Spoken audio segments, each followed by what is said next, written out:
Vážené kolegyně, vážení kolegové, milé studentky a studenti, je neděle 21. února 2021 a abych opět po čase s vámi sdílel nějaké informace ohledně dění na naší Masarykově univerzitě. V prvé řadě bych vám popřál zdraví jak fyzické, tak i psychické. Dále vám poděkoval za trpělivost a důvěru, kterou vkládáte do vedení Masarykovy univerzity a že společně cestu, kterou jsme nastoupili před více než rokem v boji se zákeřným koronavirem, snášíme tak, jak ji snášíme. A snášíme ji se ctí, snášíme ji se zodpovědností a můžeme nadále pěstovat ten nejúčinnější nástroj, který v boji s tímto virem máme, to znamená důvěru. Protože bez důvěru v opatření, bez důvěru v to, že stav se zlepší, bychom mnohé naopak ztratili. A to, že opatření, která máme na naší univerzitě nastavená, fungují, jsme měli možnost číst před několika týdny i například v článku vydaném na našich webových stránkách. Máme oproti běžné populaci o polovinu méně nakažených, a to jak studentů, tak i zaměstnanců. Takže cesta, kterou společně jdeme, má smysl. Vrcholí nám zkouškové období, a zde bych i popřál všem studentům, studentkám, ale i zkoušejícím, aby vše dobře dopadlo. A za týden budeme zahajovat další semestr, 1.3. Z praktických informací nadále zůstává univerzitní semafor v červené barvě. Co to znamená, všichni asi víme. Semestr bude, tak jak jsme již se dohodli dříve s kolegy děkany a se všemi zúčastněnými na doporučení krizového štábu, v hybridní podobě či podobě online. Je zde určitá možnost, že v kombinaci s postupujícím prodlužujícím se dnem, více sluníčka, postupně i proočkování větší části populace, že v druhé polovině semestru nebo alespoň v její poslední třetině budeme moci při respektování budoucí epidemické situace v České republice přistoupit k určitému rozvolnění některých forem výuky. Toto si beru jako významný úkol, který diskutujeme napříč vedením prakticky neustále.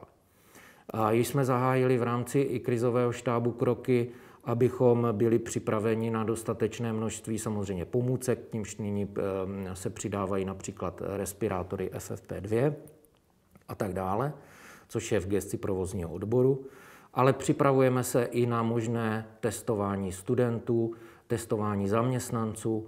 Komunikuji s týmem ISU o rozšíření příslušných aplikací, to stejné se týká i netu. Jak to bude ovšem vypadat, nezávisí jenom na nás. Závisí to na opatření, která přijdou cestou Ministerstva školství a na začátku toho procesu je Ministerstvo zdravotnictví. Ovšem opravdu upozorňuji, že nadále budeme držet cestu tak, abychom ochránili zdraví našich zaměstnanců, našich studujících a abychom v našem konání byli predikovatelní. Přece jenom vysokoškolské prostředí je něco jiného než návrat dětí a mladších studentů na základních a středních školách. Vysokoškolské prostředí je daleko více interaktivnější, máme studenty v zahraničí, napříč Českou republikou. Takže ten proces návratu je poměrně dynamičtější. Nicméně mohu vás ujistit, že opravdu na to velmi myslíme a připravujeme se. Kdy to nastane, to uvidíme. Chtěl bych moc poděkovat za pokračující činnost dobrovolnického centra. To, co dělají naši studenti, studentky, ale i zaměstnanci, je úžasné a velmi rád vás ujišťuji, že je to vnímáno i vně naší univerzity nesmírně pozitivně. Jako rektor budu nadále velmi vnímat a citlivě naslouchat a řekl bych velmi nesmlouvavě reagovat na jakékoliv snahy opět nařídit pracovní povinnost našim studentům.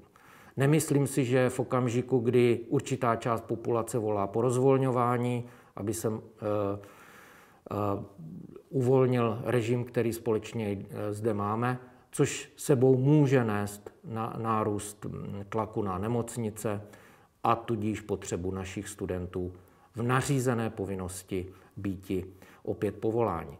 Já jsem přesvědčený, že cesta je jiná. Cesta je dobrovolnickou činností, kterou naše univerzita poskytuje již skoro 1 rok. Myslím, že na Masarykově univerzitě, která patří určitě mezi největší a vědecké instituce, univerzitní instituce v naší republice, není nutné zdůrazňovat přínos vědy v celé situaci, kterou společně snášíme.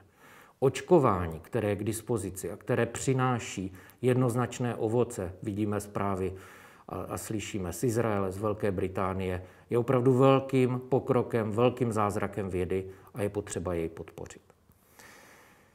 Chtěl bych poděkovat také za trpělivost ještě jednou vám všem, protože zanedbané učivo všichni zvládneme. Naši studenti, studentky jsou šikovní, já nemám sebemenších pochyb o tom, že to bude v pořádku, ale ještě to potrvá. Poděkování. Vždycky jsem se snažil někomu poděkovat a zde nebudu nikoho jmenovat, protože by to byl obrovský seznam lidí. A já bych z toho seznamu vytáhl jeden, možná na první pohled úplně bezejmenný tým. A je to tým, který připravuje přijímací zkoušky v online režimu.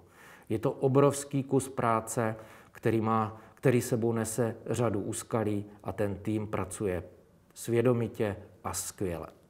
Úplně na konci bych sdělil jeden citát. Nerozčilujme se otázkami hospodářskými a politickými. Problém dneška není jen hospodářský a politický. Nýbrž především mravní. Tento citát pronesl ve svém novoročním projevu 1. ledna 1933 Tomáš Garrigue Masaryk, náš první prezident. Myslím, že tento citát je více než živý i dnes. Děkuji vám za pozornost a mějme se dobře.